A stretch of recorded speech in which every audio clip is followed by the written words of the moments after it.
What's up mga langga? Maayong hapon. Mainito niya hapon mga langga. So dito ako sa labas mga langga dahil sobrang init talaga sa loob.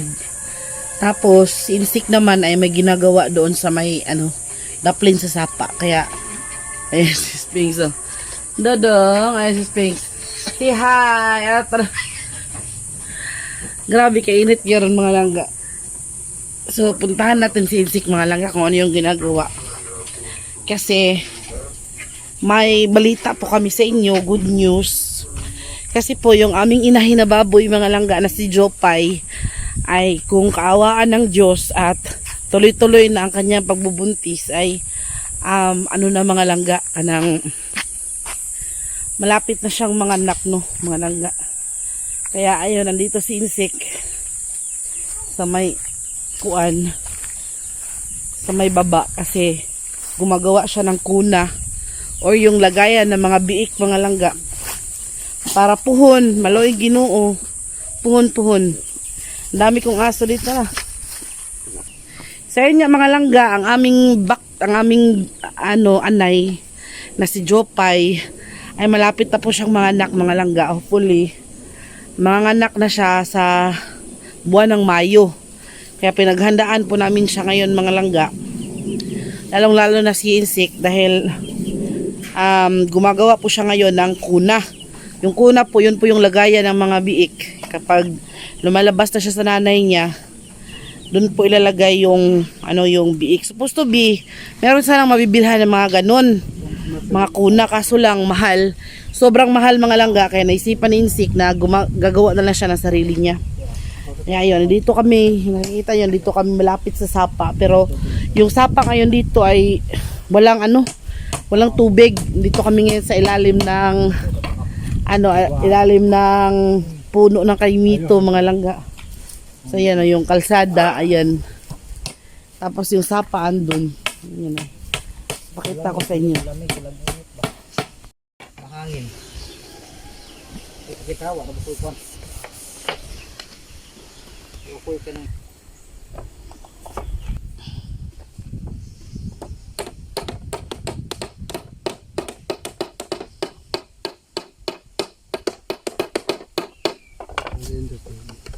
Nga kaya masama din ba sila to? O paano? Mulubog Hindi dito. magdaras ba? Wala just mo doon, laban to busuro. Ay, tutuan na din ha? O totoo na to dito sa At na? may lakaw na. Call mo ba? Ako sa na. Guys, nataro ko.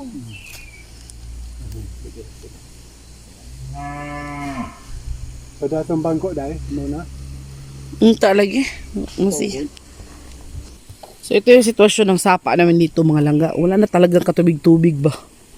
May tubig man siya pero napakakunti lang talaga. Kaya kami dito sobrang nahihirapan din dahil wala na kaming tubig mga langga. Yung gripo, yung hose, wala nang lumalabas na tubig. Kaya kailangan na naman namin gumawa ng balon sa sapa, dun sa kabilang sapa. So ayan o.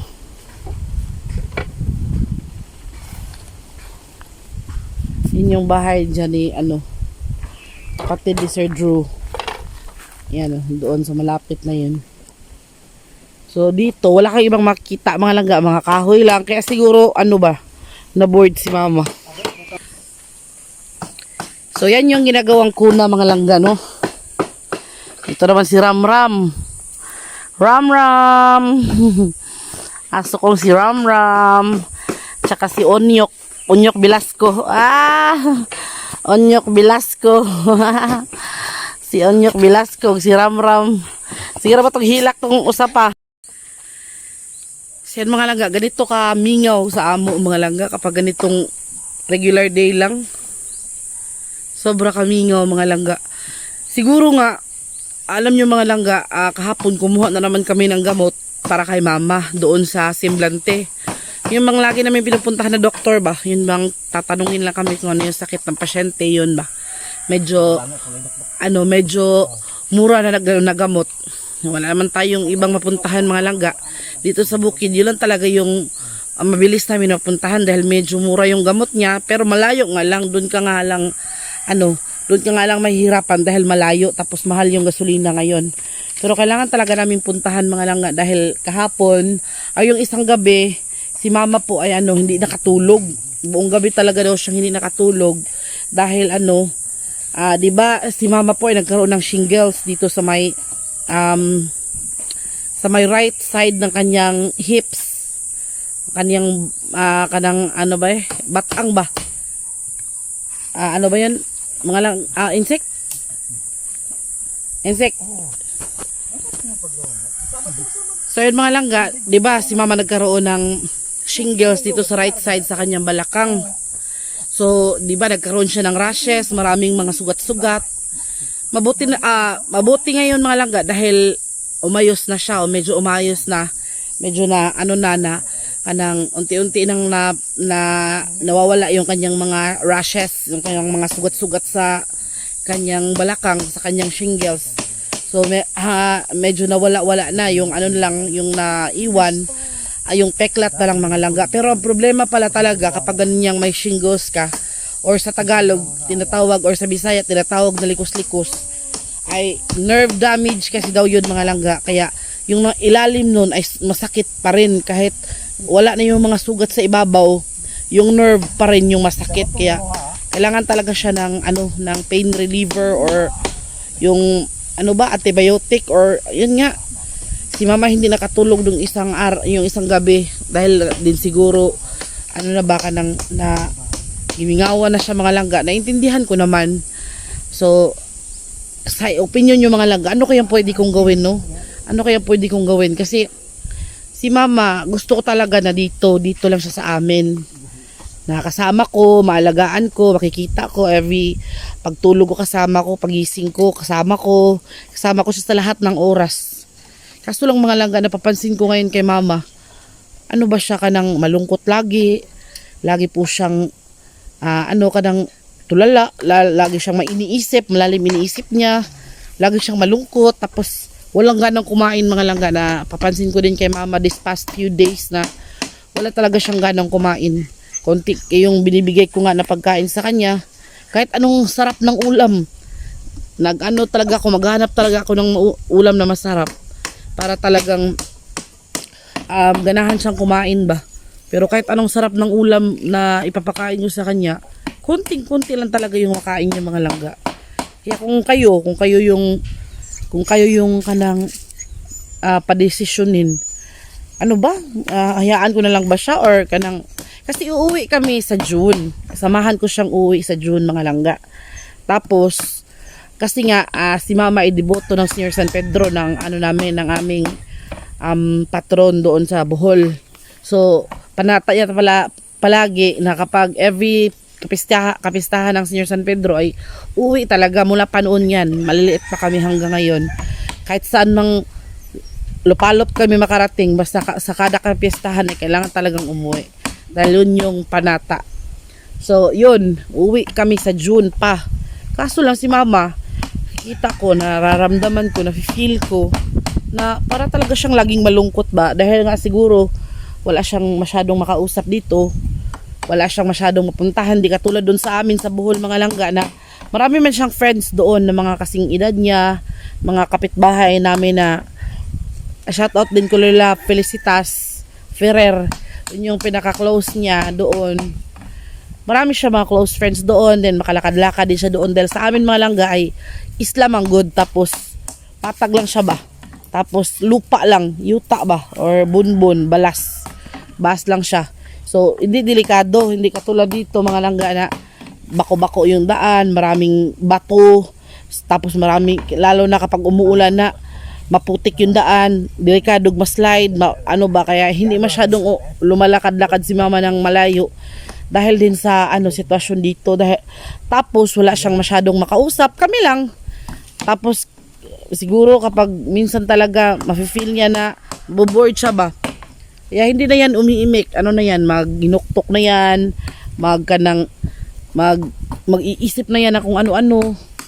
Mga ganun bitaw, kaya hindi natin maiwasan ba na malungkot. Hindi ko din maiwasan na malungkot mga langga, kay gusto ko man na I want the best for her ba, char. Kung gusto bitaw na ako nga masaya siya, Gusto na ako nga malipayon siya. Nga, kahit anong gawin natin, kung anong talaga, kasi yung sa amin kasi isla, kabaligtaran sa dito sa bukid. Ibang-iba talaga yung klima, ibang-iba yung ambience ng lugar, ibang-iba yung lifestyle, mga ganun ba? Ibang-iba yung hanap buhay. Kasi doon sa amin ang hanap buhay ay pangingisda.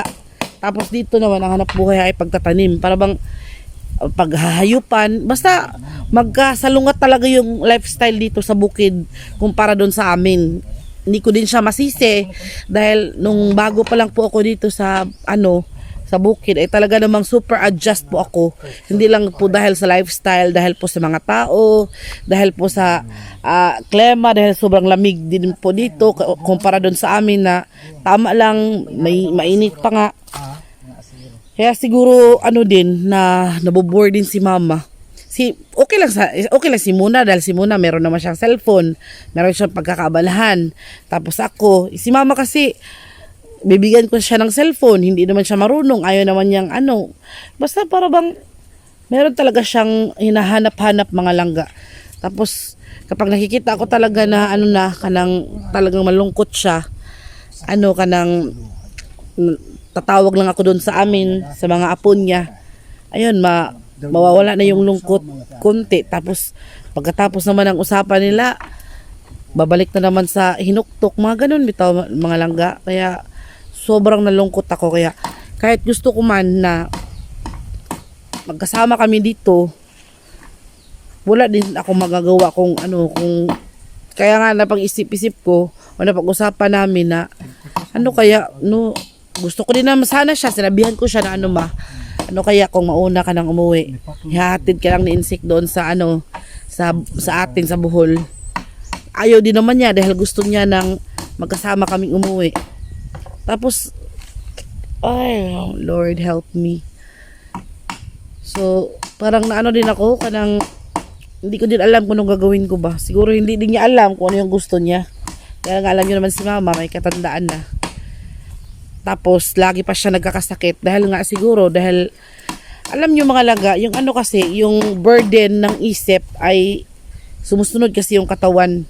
Kung meron kang mga iniisip na hindi mo makontrol or malungkot ka sa isip mo, sumusunod kasi yung katawan. Kaya ayun, sumasakit na naman yung shingles niya, sumasakit minsan tiyan niya, sumasakit minsan yung niya, yung kanang yung kuto-kuto, sabi kuto-kuto, sikmura, mga ganun ba.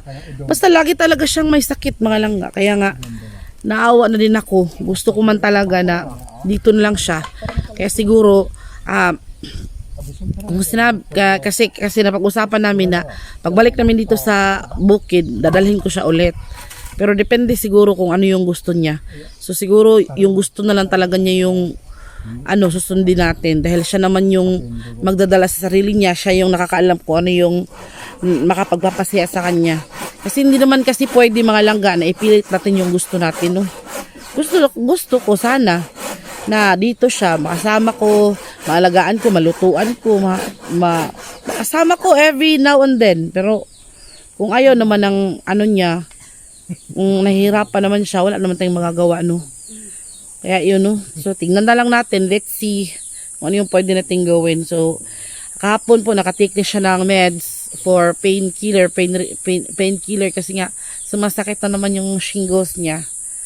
Kaya, sumasakit yung nerve niya. Tapos, kailangan daw ng paspas. Alam niyo yung paspas, yun bang may dahon na doon sa kanyang, basta paspas yun sa Bisaya. Hindi ko alam kung anong tawag dyan sa inyo. Sa amin, paspas mga langga. Kaya yun, nag-share ako. Kaya this past few days talaga, hirap ako makapag-vlog. Dahil mayat-maya yung mayat-maya yung may dinaramdam siya, may dinadaing siya, masama yung pakiramdam niya. Tapos, siya ka namang lupog, bitaw tulog siya ng tulog. Yun bang ganun ba? Ibawal pa naman sa kanya yung laging natutulog sa araw. Pero sa gabi hindi siya makatulog. Sa araw naman bumabawi po talaga siguro. Dahil hindi siya makatulog sa gabi. Pero para kasi nakakalungkot mga langga na umagang-umaga nasa kwarto lang, hindi siya lumalabas. Hindi kasi yung ganyan yung kilala ko sa kanya. Kaya nahihirapan ako. So, yun. Sana maano nyo ko, maintindihan nyo kung ano yung ibig kong sabihin, no? Tapos, tingnan na lang natin kung ano yung magiging kasunduan namin. So, malapit na pong katapusan ng April, tapos May na. Kaya, puspusan na tong pag-vlog ko dahil kailangan talaga nating makasahod sa May, sa June, mga langga, dahil uuwi tayo pohon. Uuwi tayo sa June pohon. Kaya tulungan nyo ako mga langga, ha. Huwag po tayo mag-skip ng ads. Kaya, ano lang natin, i-target, i-goal lang natin na, na makapag-vlog tayo. Kahit gaano, kahit ano na lang ba? Ano na lang. Kasi wala naman ibang ganap dito ngayon sa amin. Wala lang, simple lang. Yung simpleng ganap lang. Tapos, hopefully, makasahod tayo sa mga susunod na buwan. Diba, Insik? Yeah. At of course, mga langga, babalikan natin yung aming baboy. Sana i-include yun din kami sa sa inyong mga prayers, yung aming mga hayupan dito dahil ito lang talaga yung amo bitong kanang pag-asa, pag-asa namin na makatulong din ba itong aming mga hayop. Kaya hindi man namin mapakita lagi sa vlog kung yung ginagawa namin sa mga hayop namin. Sobra talagang 100% na na kanang sakripisyo talaga kapag naghahayupan ka. Kaya hopefully, kasi nung una kasing panganak ni Jopay, mga langga, patay yung kanyang mga nung December to lang, no? December, supposed to be manganganak sana si Jopay nung January. Kaso lang hindi pa umabot sa January, nasa December pa lang katapusan nanganak siya, tapos yung mga anak niya ay nagkandamatay. Patay talaga lahat yung anak niya, kaya sobrang nalungkot kami ni Insik. Kasi ang laki ng gastos talaga namin. Alam nyo mga langga, ang pagbababuyan ay hindi talaga madali. Sobrang hirap ng pagbababuyan dahil kailangan mo talaga ng patience, ng pera, pambili ng mga vitamins, pambili ng, lalo na kapag inahin ang baboy mo. So, vitamins, mga pagkain na para talaga sa inahin, yun. Tapos, pag-aalaga, kailangan talaga 100% hands-on ka sa pag-aalaga ng iyong mga alagang hayop, mga langga.